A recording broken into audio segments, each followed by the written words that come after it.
નમસ્તે વિદ્યાર્થી મિત્રો, ધોરણ 9માં અત્યારે આપણે વાત કરવાની છે ચેપ્ટર નંબર 9 બળ તથા ગતિના નિયમો વિશે. તો આવો જોઈએ આ ચેપ્ટરમાં સૌથી પહેલા એ કઈ કઈ વસ્તુનો આપણે અભ્યાસ કરવાનો છે એમની થોડીક હાઇલાઇટ જોઈ લઈએ. એમાં સૌથી પહેલું છે સંતુલિત અને અસંતુલિત બળ. બળના બંને પ્રકાર છે.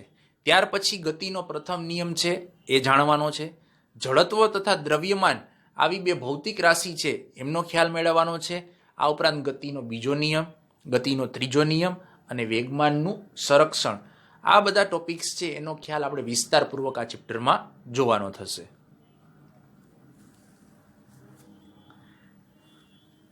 થોડીક આપણે પ્રસ્તાવનાની ચર્ચા કરી લઈએ આ ચેપ્ટરની. એમાં સૌથી પહેલું છે કે બળનો ખ્યાલ સ્પષ્ટ કરો અને પદાર્થ પર બાહ્ય બળ લગાડવાથી કઈ કઈ અસરો છે એ જોવા મળે છે. બળ સામાન્ય રીતના કોને કહેવાય છે એ જોઈશું આપણે. અને પદાર્થ ઉપર જ્યારે બાહ્ય બળ એટલે કે બહારથી બળ આપવામાં આવે તો કયા કયા પ્રકારની અસરો છે એ જોવા મળે. સામાન્ય રીતે પદાર્થને ગતિમાં લાવવા, ગતિમાન પદાર્થની ગતિની અવસ્થા બદલવા, તેને ખેંચવી પડે, ધકેલવી પડે કે તેના ઉપર આઘાત મતલબ કે ટૂંકા ગાળામાં લાગતું જે બળ છે એ લગાડવું પડે. કોઈ પણ પદાર્થ છે એને જ્યારે ગતિમાં લઈ આવવો હોય તો આપણે શું કરવું પડે? તો કે એ પદાર્થની ગતિની અવસ્થા બદલવી પડે. કાં તો એને ખેંચવો પડે, કાં એને ધક્કો મારવો પડે અથવા તો એને ધકેલવો પડે. આ જે ક્રિયા કરીએ છીએ એનાથી શું થશે? તો કે પદાર્થ છે એ સ્થિર સ્થિતિમાંથી ગતિમાન સ્થિતિમાં આવી જશે. બળનો આ ખ્યાલ પદાર્થને ખેંચવા, ધકેલવા કે ઠોકર લગાડવા ઉપર આધારિત હોય છે. બળનો જે ખ્યાલ છે એ આપણને ક્યારે આવે? તો કે પદાર્થને ખેંચીએ ત્યારે એ બળમાં હોય એવું કહી શકીએ. એને ધક્કો મારીએ ત્યારે આપણને ખબર પડે, અથવા તો ઠોકર લાગે ત્યારે એ ખબર પડી શકે છે. તો એના ઉદાહરણ આપણે જોઈએ. તમે પહેલી આકૃતિમાં એમાં જોઈ શકો છો કે ધક્કો મારવાથી જે ટ્રોલી છે એ ટ્રોલી આગળની દિશામાં ખસે છે અને બળની દિશામાં આગળ ગતિ કરતી જણાય છે. જે પેલો ભાઈ છે એ પાછળથી ટ્રોલીને ધક્કો મારે છે એટલે આગળની દિશામાં ટ્રોલી છે એ ગતિ કરશે.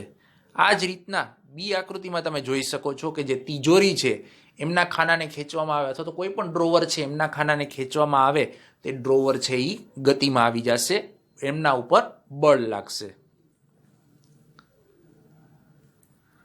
ત્યાર પછી ત્રીજું છે હોકી સ્ટિકથી દડાને આગળ તરફ ઠોકર મારવામાં આવે. હોકી તમે ગેમ બધાએ જોઈ જ હશે. એમાં હોકી સ્ટિકથી બોલને જે બાજુ ફટકારવો હોય એ બાજુ એને ધક્કો મારવામાં આવે અથવા તેને ફટકારવામાં આવે, ઠોકર મારવામાં આવે તો બોલ છે એ કેમાં આવી જશે? ગતિમાં આવી જશે. તો આ બધા ગતિને કેવી રીતના આગળ વધારી શકાય, ગતિના કયા કયા પ્રકાર હોય, કેવી રીતના સ્થિર પદાર્થ છે એમને ગતિમાં લઈ આવી શકાય, એમને થોડીક ચર્ચા હતી. હવે આપણે બળની ક્યારની વાત કરીએ છીએ તો એ બળને જોઈ શકાતું નથી પણ એનો પ્રભાવ જોઈ શકાય કે અનુભવી શકાય છે. આપણે કોઈએ બળ જોયું નથી પણ પદાર્થ ઉપર બળ લાગે અથવા તો આપણા ઉપર બળ લાગે તો એ અનુભવી શકાય છે. એમનું પ્રભાવ છે એ જોઈ શકાય છે. બળ લાગવાથી પદાર્થના વેગમાં ફેરફાર થાય છે, અર્થાત વેગના મૂલ્યમાં પણ ફેરફાર કરવા અને ગતિની દિશા બદલવા બળનો ઉપયોગ થાય છે. કે બળ કોઈ પણ પદાર્થ ઉપર લાગે તો એમના વેગમાં ફેરફાર થાય. જો પદાર્થ છે એ સ્થિર હોય તો ગતિમાન અવસ્થામાં આવી જાય, અથવા ગતિમાન અવસ્થામાં હોય અને એમના ઉપર બળ લગાડવામાં આવે વિરુદ્ધ દિશામાંથી તો એ પદાર્થ સ્થિર થઈ જાય છે. આમ એમના વેગના મૂલ્યમાં પણ ફેરફાર થઈ જાય છે. આ ઉપરાંત ગતિની દિશા છે એ પણ ક્યારેક બદલાઈ જતી હોય છે. બળ લાગવાથી પદાર્થનો આકાર અને તેના પરિમાણમાં ફેરફાર છે એ પણ કરી શકાય છે.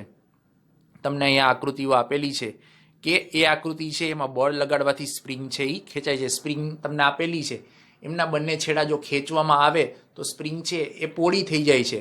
આ ઉપરાંત જો એ સ્પ્રિંગ છે એને બંને બાજુએથી ધક્કો મારવામાં આવે તો સ્પ્રિંગ નાની થઈ જાય છે, આમ એ સંકોચાઈ જાય છે.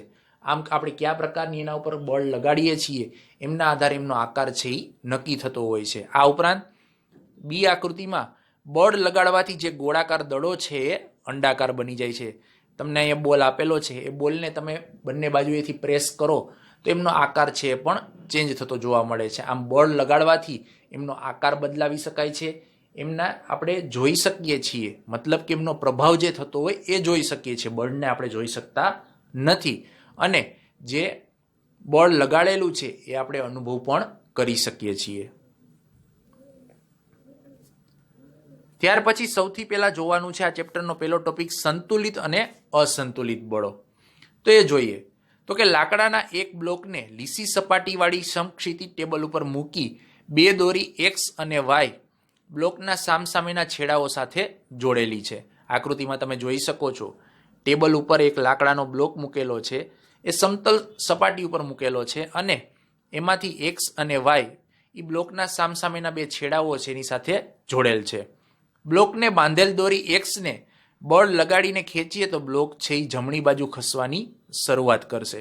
આકૃતિમાં તમે જોઈ શકો છો એક્સ બાજુની જે દોરી છે એને તમે ખેંચો તો બ્લોક છે એ કઈ બાજુ, તો કે જમણી બાજુ ખસશે. શું કામે? તો કે આપણે ખેંચવાની ક્રિયા કરીએ છીએ અને એ જે દિશામાં ખેંચવાની ક્રિયા હોય એ દિશામાં જે કંઈ વસ્તુ છે એ દિશામાં ગતિ કરશે. તે જ રીતે જો દોરીને વાયને ખેંચવામાં આવે તો બ્લોક છે એ ડાબી બાજુ ખસવાની શરૂઆત કરશે. જો આનાથી વિરુદ્ધ પ્રક્રિયા કરીએ અને વાય બાજુની જે દોરી છે એને ખેંચીએ તો બ્લોક છે કઈ બાજુ, તો કે ડાબી બાજુ, એટલે કે વાય બાજુ ખસવા લાગશે. પણ જો બ્લોકને બંને બાજુથી સમાન બળ દ્વારા ખેંચવામાં આવે તો બ્લોક છે એ ગતિ કરતો નથી. આ પ્રકારના જે બળો છે એને સંતુલિત બળ તરીકે ઓળખવામાં આવે છે. આપણે બે વખત પ્રક્રિયા કરી, એક વખત એક્સ દોરી ખેંચી અને બ્લોકને જમણી બાજુ લઈ ગયા, એક વખત વાય દોરી ખેંચી અને બ્લોકને ડાબી બાજુ લઈ ગયા. હવે જે ક્રિયા એક્સ અને વાય ઉપર વારાફરતી કરી હતી એ જ ક્રિયા આપણે એક્સ અને વાય બંને દોરી ઉપર એક સાથે કરવાની છે અને એક સરખા બળ દ્વારા કરવાની છે. તો શું થશે? તો કે બ્લોક છે એ પોતાની જગ્યા ઉપર સ્થિર રહેશે, ન તો એ જમણી બાજુ ખસશે કે ન તો એ ડાબી બાજુ ખસશે. મતલબ બ્લોક છે એ ત્યાંનો ત્યાં રહેશે. શું કામે? તો કે એક્સ અને વાય બંને દોરી ઉપર જે બળ લગાડવામાં આવ્યું એ કેવા હતા? તો કે એક સરખા હતા. માટે આવા પ્રકારના જે બળ છે એને કયા પ્રકારના બળ કહેવાય? સંતુલિત બળ તરીકે ઓળખવામાં આવે છે.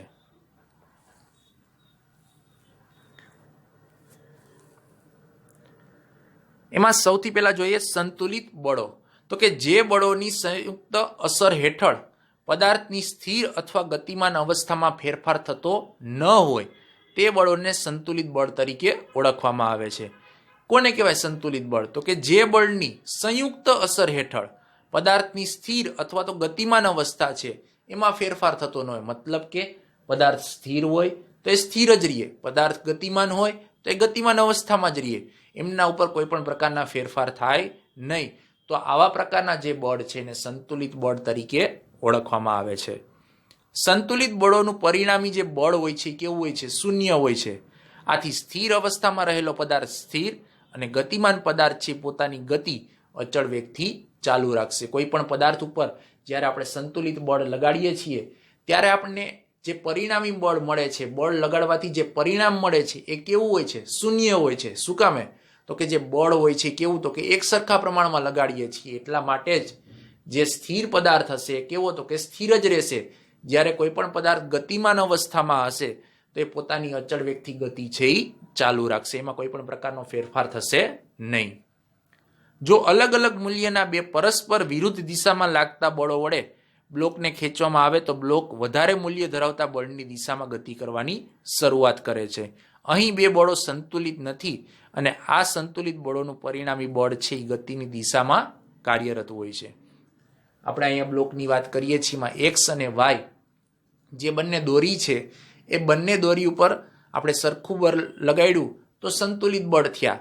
પરંતુ એક્સ અથવા તો વાય બેમાંથી કોઈ પણ એક દોરી વધારે ખેંચવામાં આવે, એના ઉપર વધારે બળ લગાડવામાં આવે તો જે દોરી ઉપર વધારે બળ લગાડવામાં આવ્યું હશે બ્લોક એ દિશામાં આગળ વધશે. શું કામે? તો કે અહીંયા જે બળ છે એ સંતુલિત નથી. પરિણામે જે વધારે બળ લગાડતી દોરી છે, વધારે ખેંચેલી છે જે દોરી, એમની દિશામાં બ્લોકની ગતિની દિશા હશે. તો આ વાત થઈ સંતુલિત બળ વિશેની. હવે જોવાનું છે અસંતુલિત બળ.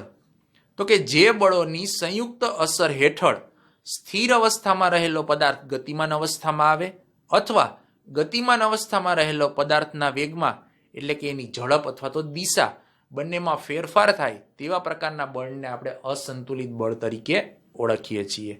સંતુલિત બળથી સમગ્ર વિરુદ્ધ ઘટના છે એ થતી હોય છે આમાં.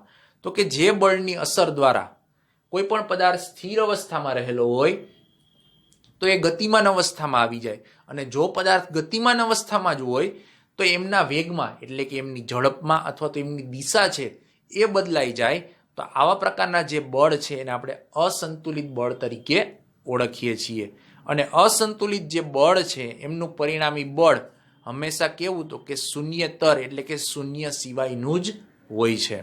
જે અસંતુલિત બળ લગાડવામાં આવે તો ક્યારે પરિણામી બળ એનું સંતુલિત બળની જેમ શૂન્ય મળતું નથી, એમની કાંઈક ને કાંઈક વેલ્યુ અથવા તો મૂલ્ય છે આપણને મળતું રહેતું હોય છે. તો આ વાત થઈ સંતુલિત અને અસંતુલિત બળની. ત્યાર પછી ત્રીજું છે ઘર્ષણ બળ એટલે શું? ઘર્ષણ બળની હાજરીમાં પદાર્થ ઉપર લાગતા પરિણામી અસંતુલિત બળને લીધે પદાર્થની ગતિ છે સમજાવવાની છે. સૌથી પહેલા આવે છે ઘર્ષણ બળ નામની ભૌતિક રાશિ. તો કે જ્યારે પદાર્થ કોઈ સપાટી ઉપર સપાટીના સંપર્કમાં રહીને ગતિ કરતો હોય ત્યારે તે સપાટી દ્વારા પદાર્થને ગતિને અવરોધતા જે બળ છે એ બળને ઘર્ષણ બળ તરીકે ઓળખવામાં આવે છે. પદાર્થ ઘણી બધી રીતના ગતિ કરતો હોય છે, પરંતુ જ્યારે કોઈ પદાર્થ સપાટીની ઉપર સપાટીના સંપર્કમાં રહીને ગતિ કરતો હોય અને જે સપાટી હોય એના દ્વારા જે પદાર્થની ગતિ હોય એમને કંઈક અવરોધ લાગે, એમને અવરોધતું કોઈ બળ છે, એને આપણે ઘર્ષણ બળ તરીકે ઓળખીએ છીએ. ઘર્ષણ બળ છે હંમેશા ગતિની વિરુદ્ધ દિશામાં લાગતું હોય છે. પદાર્થ જે દિશામાં ગતિ કરતો હોય હંમેશા એની વિરુદ્ધ દિશામાં જ ઘર્ષણ બળ છે લાગેલું હોય છે. જો કેટલાક બાળકો, એક આકૃતિમાં તમે જોઈ શકો છો કે કેટલાક બાળકો છે એ એક બોક્સને ખરબચડી સપાટી ઉપર ઓછા બળથી ખસેડવાનો પ્રયત્ન કરે છે તો બોક્સ છે એ ખસતું નથી, કારણ કે ઘર્ષણ બળ છે એ ધક્કાની વિરુદ્ધ દિશામાં લાગી રહ્યું છે. આકૃતિમાં એક બોક્સ આપેલું છે, એ બોક્સને બે બાળકો છે એ ધક્કો મારે છે. જે નીચેની સપાટી છે કે જેના ઉપર બોક્સ રહેલું છે એ સપાટી કેવી છે તો કે ખરબચડી છે, પરિણામે બોક્સ છે એ સહેલાઈથી આગળ વધશે નહીં. શું કામે તો કે ખરબચડી સપાટીના લીધે એમને આપણે જે દિશામાં ધક્કો મારીએ છીએ એની વિરુદ્ધ દિશામાં આપણને ઘર્ષણ બળ છે એ લાગે છે. જે ઉપરનો એરો છે એ બે બાળકો દ્વારા લગાવવામાં આવતા બળની દિશા છે, જ્યારે જે નીચેનો એરો છે એ સપાટી દ્વારા લાગતું ઘર્ષણ બળ દર્શાવે છે.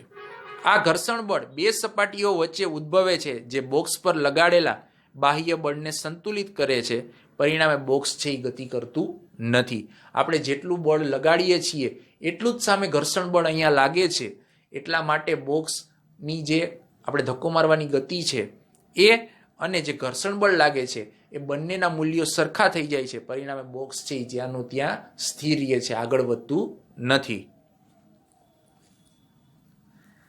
ત્યાર પછી તમને બીજી આકૃતિ આપી છે, એમાં જો બાળકો બોક્સને થોડા વધુ જોરથી ખસેડે તો પણ બોક્સ છે એ ખસતું નથી, કારણ કે બોક્સને લગાડેલ બળને હજુ ઘર્ષણ બળ છે એ સંતુલિત કરે છે. હવે બાળકો થોડીક વધારે ગતિ લગાડે છે અને બોક્સને ખસેડવાનો પ્રયત્ન કરે છે, આમ છતાં બોક્સ છે હલતું નથી, એની જગ્યાએ ત્યાંનું ત્યાં જ રહે છે.